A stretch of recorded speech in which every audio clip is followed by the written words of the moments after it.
سلامونه ستړي مشه وخت مو په خیر پام وکړئ د پښتو نیوز یوټیوب چینل څخه د نن ورځې تازه او مهمو خبرونو ته ذبیح الله مجاهد وایي چې د روسیې ولسمشر پوتین د اسلامي امارت په اړه سمه تګلاره غوره کړې ده.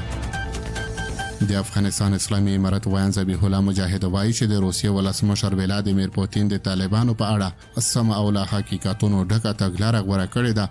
دغه څرګندونې وروسته د روسیې له هغې پرېکړې کېږي چې طالبان یې د ترهګرو ډلو له رسمي نوملړ څخه وایستل.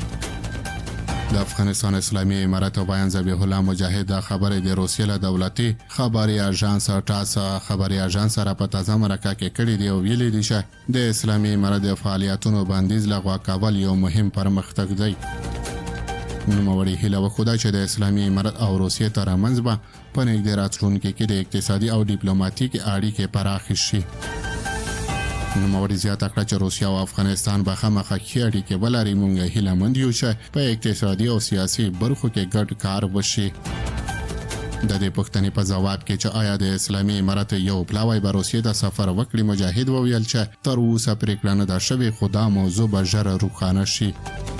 د روسیې ولسمشر ولادیمیر پوتین د سلواغې میاشتې په ترڅ کې یو فرمان لاسلیک کړی و چې لا مخې دا امکان برابر شو چې د یو شمېر سازمانونو فعالیتونه چې مخکې ترهګر اعلان شوي وو په موقته توګه وځنډول شي.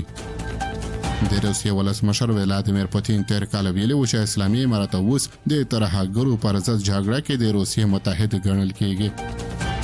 د روسیې سترې محکمې د ورۍ په 28مه د دغه هیواد د لوی څارنوالۍ د غوښتنې پر بنسټ اسلامي امارت له ترهګرو ډلو د نوملړ څخه وایستل. د روسیې د سترې محکمې قاضي وویل چې دا پریکړه سمدلاسه اجرایي ده.